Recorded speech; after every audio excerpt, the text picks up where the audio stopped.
Na imensidão dos céus, antes mesmo da criação da humanidade, aconteceu a maior tragédia de todos os tempos.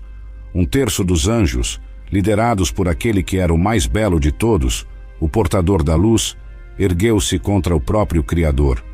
O que poucos sabem é que, após sua queda, esses seres celestiais tentaram voltar à presença de Deus. A resposta que receberam mudaria para sempre o destino não só deles, mas de toda a humanidade. Hoje você vai descobrir uma verdade que vai transformar sua compreensão sobre arrependimento, justiça e consequências eternas. A glória perdida. Antes do tempo como conhecemos, antes mesmo da primeira luz tocar a face da terra, existia um ser de incomparável beleza. Na Bíblia, Satanás é chamado por vários nomes e títulos que indicam a sua natureza como inimigo de Deus e de tudo o que ele ama. Mas antes, ele era conhecido como Lúcifer, que vem do latim lux, que significa luz, e ferre, levar, portar, ou estrela da manhã. Como nos revela o profeta Ezequiel, tu eras o querubim ungido para cobrir, e te estabeleci. No Monte Santo de Deus estavas, no meio das pedras afogueadas andavas. Ezequiel 28, 14. A perfeição de Lúcifer não era apenas em sua aparência. Ele possuía uma posição única na hierarquia celestial. Como um querubim ungido, sua função era liderar os louvores celestiais. Cada nota musical que emanava de seu ser era uma expressão pura de adoração ao Criador. O profeta Ezequiel nos dá uma descrição detalhada dessa glória inicial. Tu eras perfeito nos teus caminhos, desde o dia em que foste criado, até que se achou iniquidade em ti. Ezequiel 28, 15. Na hierarquia celestial, Lúcifer ocupava uma posição privilegiada entre os querubins, seres angelicais de mais alta ordem. O livro do profeta Isaías nos dá vislumbres desta realidade ao declarar: como caíste do céu, ó estrela da manhã, filho da alva. Isaías 14, 12. Esta não era uma simples posição administrativa. Era um cargo de imenso poder e responsabilidade espiritual. No projeto divino, cada anjo tinha sua função específica. Enquanto alguns eram mensageiros, outros eram guerreiros e outros ainda eram adoradores. Lúcifer combinava múltiplos papéis em seu ser. As Escrituras nos revelam que ele era coberto de pedras preciosas. Toda pedra preciosa era a tua cobertura: sardônica, topázio, diamante, turquesa, ônix, jaspe, safira, carbúnculo, esmeralda e ouro. Ezequiel 28, 13. Sua música era uma expressão perfeita de adoração. O mesmo versículo continua dizendo: os teus tambores e os teus pífaros foram preparados no dia em que foste criado. Cada nota que emanava de seu ser era uma sinfonia celestial que ecoava pelos corredores do céu, conduzindo multidões de anjos em adoração ao Criador. A presença de Lúcifer causava admiração. Seu esplendor era tão intenso que outros seres celestiais se maravilhavam com sua beleza. Como um selo de perfeição, ele carregava em si a sabedoria e a formosura em sua completude. O próprio Deus o havia feito assim, como testemunha a Escritura. Tu eras o selo da perfeição, cheio de sabedoria e perfeito em formosura. Ezequiel 28, 12. No intricado plano de Deus, cada ser celestial tinha seu propósito específico. O livre-arbítrio era um dom precioso concedido não apenas aos humanos que viriam a ser criados, mas também aos anjos. Esta liberdade de escolha era uma expressão do amor divino, permitindo que cada ser optasse por servir ao Criador por devoção genuína. Entretanto, algo começou a mudar no coração de Lúcifer. A Escritura nos revela o momento exato dessa transformação. Se elevou o teu coração por causa da tua formosura, corrompeste a tua sabedoria por causa do teu resplendor. Ezequiel 28, 17. Foi um processo gradual, quase imperceptível no início. Como uma semente de orgulho plantada em solo fértil, começou a brotar em seu interior um desejo perturbador. A posição elevada que ocupava não mais o satisfazia. Seus pensamentos começaram a se voltar para uma ambição maior. O profeta Isaías nos dá um vislumbre desses pensamentos. Subirei acima das mais altas nuvens e serei semelhante ao Altíssimo. Isaías 14:14. Era o início de uma corrupção que mudaria para sempre o curso da história celestial. A beleza e a sabedoria, que antes eram instrumentos de adoração, tornaram-se fonte de vaidade. O esplendor que deveria refletir a glória do Criador passou a alimentar um desejo de autopromoção. A música, que antes era adoração pura, começou a carregar notas de rebeldia. A corrupção de Lúcifer se aprofundou silenciosamente. Como guardião do trono, ele testemunhava diariamente a adoração prestada ao Altíssimo. Com o tempo, um pensamento insidioso começou a crescer. Por que não poderia ele mesmo receber tal adoração? As Escrituras nos mostram seus 5 "eu farei", que revelam a extensão de sua ambição. Subirei ao céu, acima das estrelas de Deus exaltarei o meu trono, e no monte da congregação me assentarei. Subirei sobre as alturas das nuvens, serei semelhante ao Altíssimo. Isaías 14:13-14. O que antes era perfeita harmonia, começou a dar lugar a uma dissonância sutil. Os anjos, sob sua liderança, começaram a perceber mudanças em seu comportamento. Sua música, antes pura adoração, agora carregava notas de autodevoção. Seu brilho, que antes refletia a glória divina, agora parecia buscar sua própria exaltação. Este foi o início da primeira mancha no universo perfeito de Deus. A iniquidade encontrada em Lúcifer não era uma simples falha, era uma escolha consciente de rejeição à soberania divina. Como está escrito: o teu coração se elevou por causa da tua formosura, corrompeste a tua sabedoria por causa do teu resplendor. Ezequiel 28:17. O plano perfeito de Deus incluía a liberdade de escolha, mas com ela vinha a responsabilidade. A posição privilegiada de Lúcifer o tornava ainda mais responsável por suas decisões. Sua queda não seria apenas pessoal, ela afetaria todo o reino celestial e, posteriormente, toda a criação. O palco estava montado para o maior conflito que o universo já presenciou, uma rebelião que mudaria para sempre o curso da história. A grande rebelião, a insatisfação de Lúcifer, não permaneceu contida em seu próprio ser. Como uma doença contagiosa, suas ideias começaram a se espalhar entre as hostes angelicais. Usando sua posição de influência e sua extraordinária capacidade de persuasão, ele começou a semear dúvidas sutis sobre a autoridade divina. O Apocalipse nos dá uma dimensão do alcance de sua influência, e a sua cauda levou após si a terça parte das estrelas do céu e lançou-as sobre a terra. Apocalipse 12:4. Um terço dos anjos, seres que contemplavam diariamente a glória de Deus, foram convencidos a se juntar à sua causa. A estratégia de Lúcifer era sofisticada. Ele não começou com uma rebelião aberta, mas com questionamentos aparentemente inocentes. Por que deveriam os anjos servir eternamente? Não mereceriam eles também ser adorados? Não poderiam existir múltiplos tronos no céu? Estas perguntas, como sementes de discórdia, encontraram terreno fértil nos corações de muitos seres celestiais. A persuasão de Lúcifer seguiu uma progressão cuidadosa. Primeiro, ele atraiu os anjos mais próximos, aqueles que serviam diretamente sob sua liderança no louvor celestial.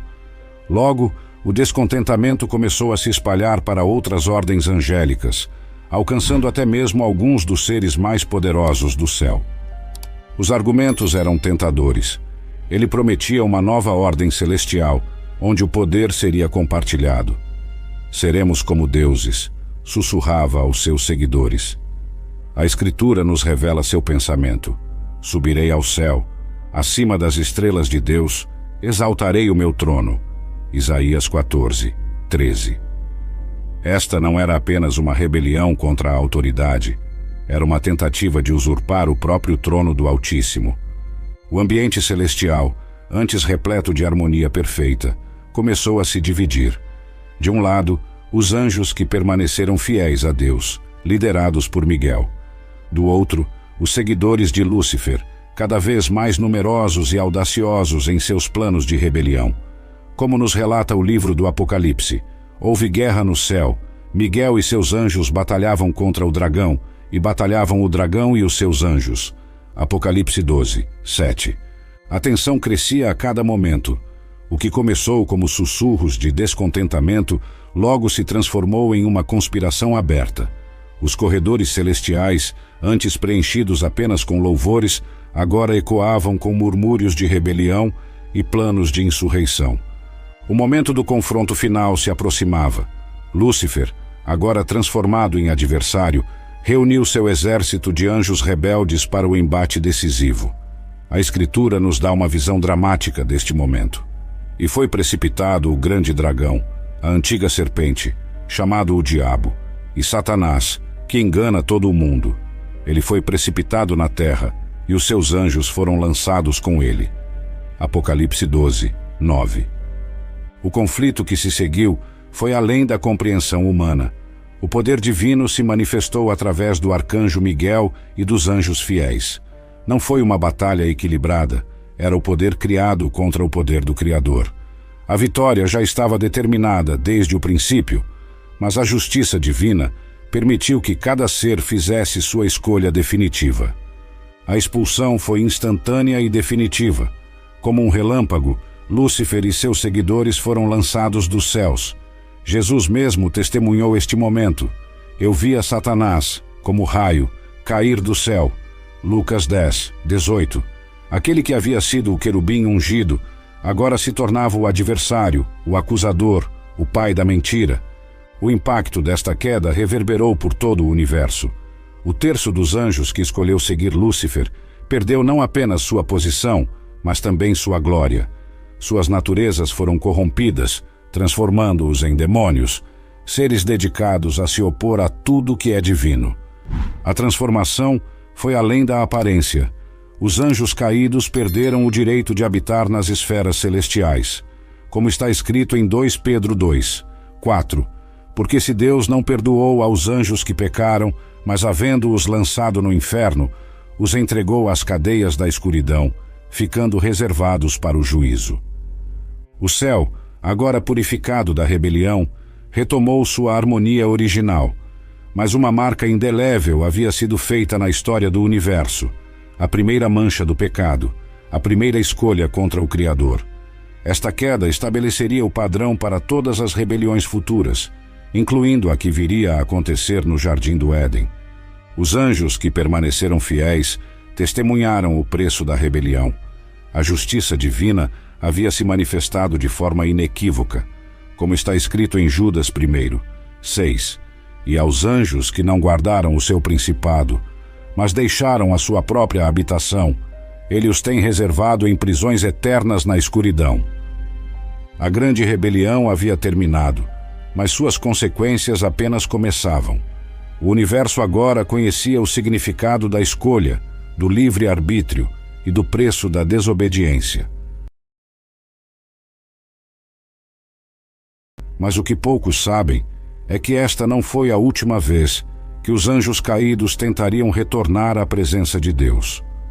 O arrependimento tardio, no vácuo sombrio do exílio, longe da luz da presença divina, uma realidade aterradora começou a se instalar entre os anjos caídos.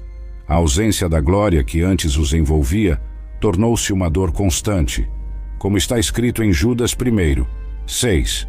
Aos anjos que não guardaram sua posição de autoridade, mas abandonaram sua própria morada, ele mantém em trevas, presos com correntes eternas. A magnitude de sua perda tornou-se cada vez mais clara. O que antes parecia uma promessa de liberdade e poder, revelou-se uma prisão de trevas. A beleza de Lúcifer, agora conhecido como Satanás, havia se corrompido.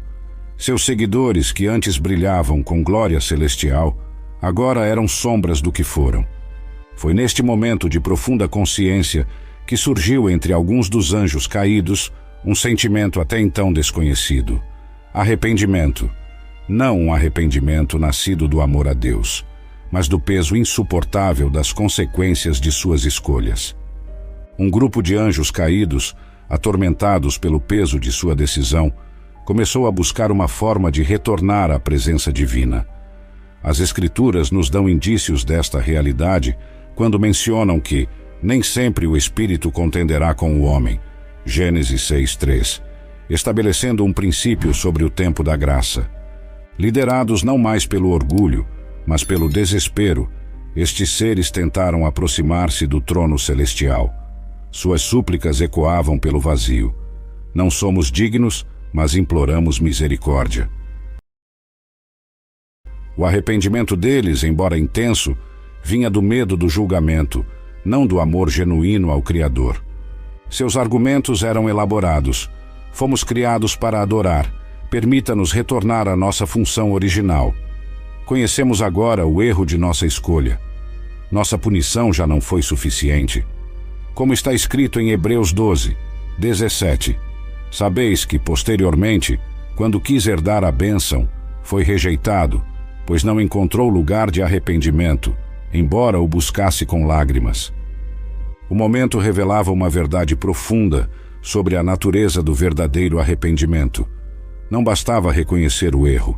Era necessário uma transformação completa do ser, algo que os anjos caídos, em sua natureza corrompida, não podiam mais alcançar.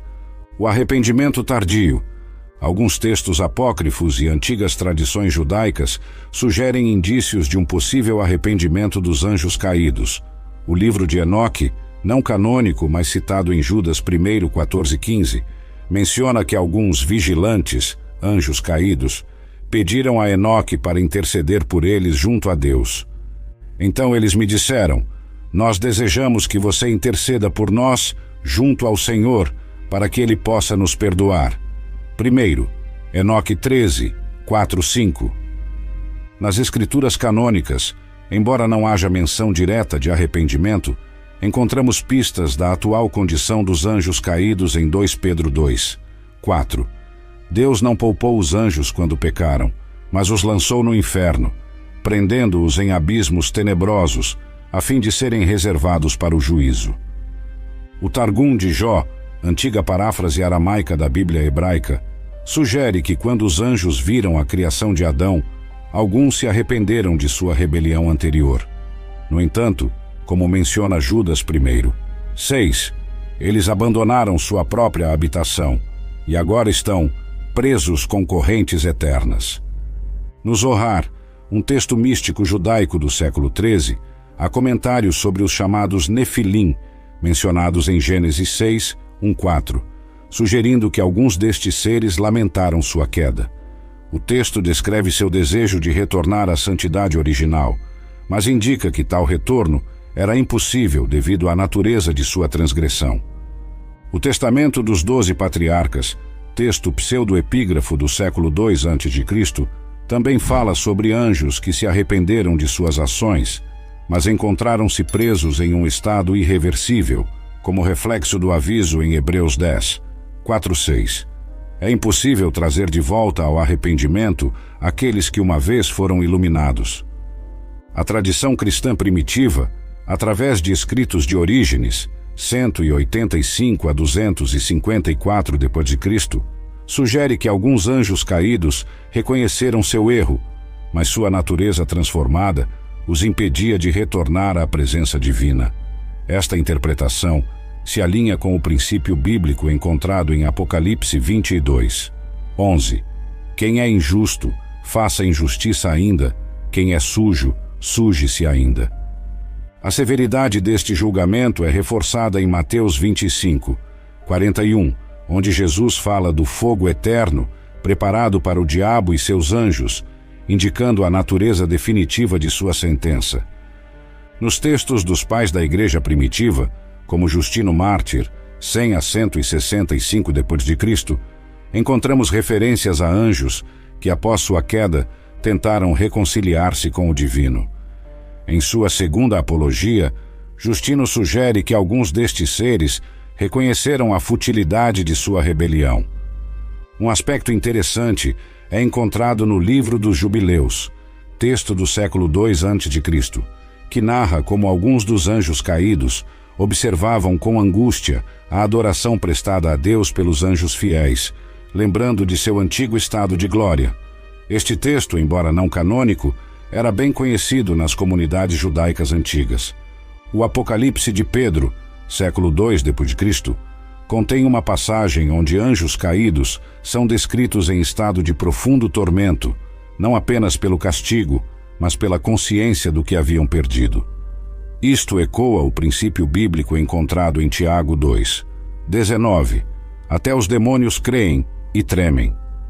A literatura patrística, especialmente através de Tertuliano, 160 a 220 d.C., sugere que a impossibilidade de redenção dos anjos caídos não se devia à falta de arrependimento, mas à natureza de sua transgressão original, uma escolha consciente feita com pleno conhecimento da glória divina. A resposta divina. A resposta de Deus à tentativa de reconciliação dos anjos caídos está intrinsecamente ligada à natureza da justiça divina. Como está escrito em Êxodo 34, 7, o Senhor é compassivo e misericordioso, mas de maneira nenhuma inocenta o culpado. Os textos sagrados revelam um princípio fundamental através do profeta Malaquias 3, 6, porque eu, o Senhor, não mudo. Esta imutabilidade divina se estende às suas decisões judiciais. Como registrado em Números 23, 19, Deus não é homem para que minta, nem filho do homem para que se arrependa. A justiça divina, manifestada na expulsão dos anjos rebeldes, estabeleceu um precedente eterno, como afirmado em 2 Pedro 2, 4. Pois Deus não poupou os anjos quando pecaram, mas os lançou no inferno, prendendo-os em abismos tenebrosos. A severidade desta resposta divina é melhor compreendida quando examinamos as Escrituras. Em Malaquias 3, 6, Deus declara: Eu sou o Senhor, não mudo. Esta imutabilidade divina se estende às suas sentenças judiciais, especialmente quando envolvem transgressões conscientes contra a sua soberania. Jesus mesmo reforça esta verdade em Mateus 25, 41, falando do fogo eterno, preparado para o diabo e seus anjos. A eternidade desta sentença não é uma demonstração de falta de misericórdia, mas uma consequência da natureza da transgressão, uma rebelião consciente feita com pleno conhecimento. O livro de Judas reforça esta posição quando fala dos anjos que não guardaram sua posição de autoridade, Judas 1:6, indicando que suas correntes eternas são uma consequência direta de uma escolha feita com pleno entendimento de suas implicações. A tradição cristã antiga, através de Agostinho de Hipona, 354 a 430 d.C., argumenta que a impossibilidade de redenção dos anjos caídos está ligada ao fato de que eles pecaram na presença direta da glória divina, sem qualquer tipo de engano ou tentação externa. A resposta divina estabeleceu um precedente sobre o peso das escolhas conscientes. Em Hebreus 10, 26, 27, encontramos um princípio paralelo. Se continuarmos a pecar deliberadamente, depois de ter recebido o conhecimento da verdade, já não resta sacrifício pelos pecados, mas tão somente uma terrível expectativa de juízo. Esta verdade é reforçada no Apocalipse 20, 10, que fala do destino final do adversário. O diabo que os enganava foi lançado no lago de fogo e enxofre, e serão atormentados dia e noite pelos séculos dos séculos.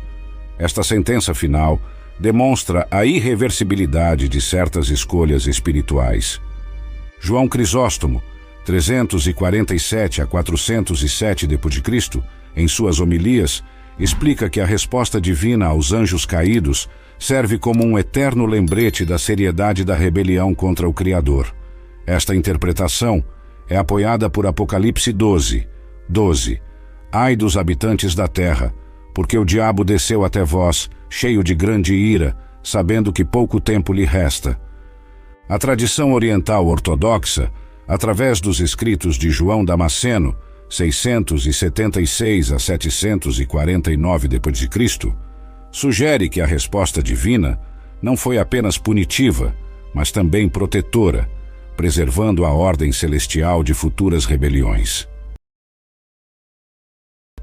A resposta de Deus revelou uma verdade eterna sobre a justiça divina. Quando pecamos com pleno conhecimento, as consequências são mais severas. Os anjos que se rebelaram não pecaram por ignorância.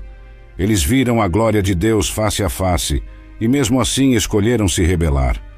O Senhor, em sua infinita sabedoria, estabeleceu que algumas escolhas são definitivas. Guardai-vos também das murmurações, como alguns deles murmuraram e foram destruídos pelo destruidor.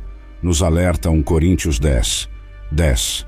Esta advertência nos lembra que reclamar contra a autoridade divina tem consequências graves. A sentença foi clara, e aos anjos que não guardaram o seu principado, mas deixaram a sua própria habitação, ele os tem reservado em prisões eternas na escuridão. Judas 1:6. Não houve apelação nem segunda chance. O juízo divino foi definitivo. Esta resposta nos ensina sobre o poder das escolhas.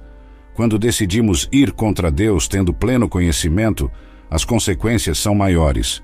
Como está escrito, porque é impossível que os que já uma vez foram iluminados e recaíram, sejam outra vez renovados para arrependimento.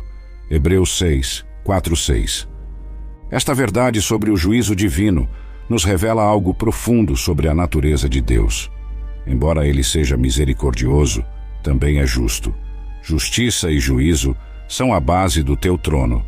Misericórdia e verdade vão adiante do teu rosto. Salmos 89:14.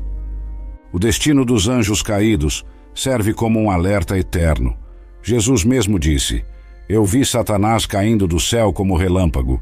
Lucas 10:18. Esta queda não foi apenas física, mas uma separação eterna da presença de Deus. Quando olhamos para este julgamento divino, vemos que Deus não age por impulso ou emoção. Sua justiça é perfeita e suas decisões são baseadas em sua santidade eterna. Como está escrito, os juízos do Senhor são verdadeiros e todos igualmente justos. Salmos 19:9. A resposta de Deus aos anjos caídos estabeleceu um precedente eterno. Não podemos brincar com a graça divina. O arrependimento verdadeiro deve vir no tempo certo, enquanto ainda há oportunidade. Como Paulo adverte, eis aqui agora o tempo aceitável, eis aqui agora o dia da salvação. 2 Coríntios 6:2. Lições para a eternidade. O que podemos aprender com esta história que mudou para sempre o destino do universo? Primeiro, que nossas escolhas têm consequências eternas. Como está escrito, não erreis, Deus não se deixa escarnecer, porque tudo o que o homem semear, isso também ceifará. Gálatas 6:7. O tempo da graça é precioso e limitado. A Escritura nos adverte: buscai ao Senhor enquanto se pode achar, invocai-o enquanto está perto. Isaías 55:6. O exemplo dos anjos caídos nos mostra que existe um ponto sem retorno nas escolhas espirituais. A presunção é um pecado perigoso. Pensar que sempre haverá tempo para arrependimento é ignorar a seriedade do pecado. Todo aquele que pratica o pecado é escravo do pecado. João 8:34. Os anjos que se rebelaram presumiram que poderiam desafiar a autoridade divina e depois voltar atrás. Existe também uma lição sobre o orgulho. As Escrituras nos alertam: Deus resiste aos soberbos, mas dá graça aos humildes. Tiago 4:6. O orgulho foi o que levou à primeira rebelião no universo e continua sendo uma armadilha perigosa. O conhecimento traz responsabilidade. Como Jesus ensinou, aquele servo que conhece a vontade de seu Senhor e não se prepara, nem age conforme a sua vontade, receberá muitos açoites. Lucas 12:47. Quanto maior o conhecimento da verdade, maior a responsabilidade diante dela. Esta história nos ensina sobre a importância do arrependimento genuíno. Não basta se arrepender apenas por causa das consequências. O verdadeiro arrependimento nasce do reconhecimento do pecado e do desejo sincero de mudança. Como está escrito, porque a tristeza, segundo Deus, produz arrependimento para a salvação. 2 Coríntios 7:10. Por fim, aprendemos sobre a imutabilidade da palavra de Deus. O céu e a terra passarão, mas as minhas palavras jamais passarão. Mateus 24:35. Quando Deus estabelece um julgamento, ele permanece para sempre. Estas lições antigas ecoam até hoje como um alerta solene. Nossa geração, vivendo nos últimos tempos, precisa estar especialmente atenta. Todas estas coisas lhe sobrevieram como exemplos e foram escritas para a advertência nossa, de nós para quem os fins dos séculos têm chegado. 1 Coríntios 10:11. O exemplo dos anjos caídos permanece como um memorial eterno do perigo da rebelião espiritual, como está escrito em Hebreus 3:15. Hoje, se ouvirdes a sua voz, não endureçais os vossos corações. Esta história nos lembra que a eternidade está em jogo em nossas decisões diárias. Cada escolha nos aproxima ou nos afasta de Deus. Escolhe, pois, a vida, para que vivas, tu e a tua descendência. Deuteronômio 30:19. Por fim, aprendemos que Deus é tanto justo quanto misericordioso. Sua justiça é perfeita e sua misericórdia está disponível para todos que se arrependem verdadeiramente, enquanto há tempo. Como está escrito, o Senhor não retarda a sua promessa, não querendo que ninguém se perca, senão que todos venham a arrepender-se. 2 Pedro 3:9. O poder das escolhas diárias. Toda grande queda começa com pequenas escolhas. Como está escrito, atentai para os vossos caminhos. Ageu 1:7. O exemplo dos anjos nos mostra que mesmo os mais próximos de Deus podem cair quando começam a fazer escolhas erradas. Nossas decisões diárias moldam nosso destino eterno. O caminho dos justos é como a luz da aurora, que vai brilhando mais e mais até ser dia perfeito. Provérbios 4:18. Cada escolha que fazemos nos aproxima ou nos afasta da luz divina. O perigo está em minimizar as pequenas concessões. Apanhai-nos as raposas, as rapozinhas, que destroem as vinhas. Cânticos 2:15. São as pequenas concessões que abrem caminho para as grandes quedas. Um pensamento não corrigido se torna uma ação se torna um hábito, e um hábito molda o destino. Jesus nos alertou: vigiai e orai, para que não entreis em tentação. O espírito, na verdade, está pronto, mas a carne é fraca. Mateus 26:41.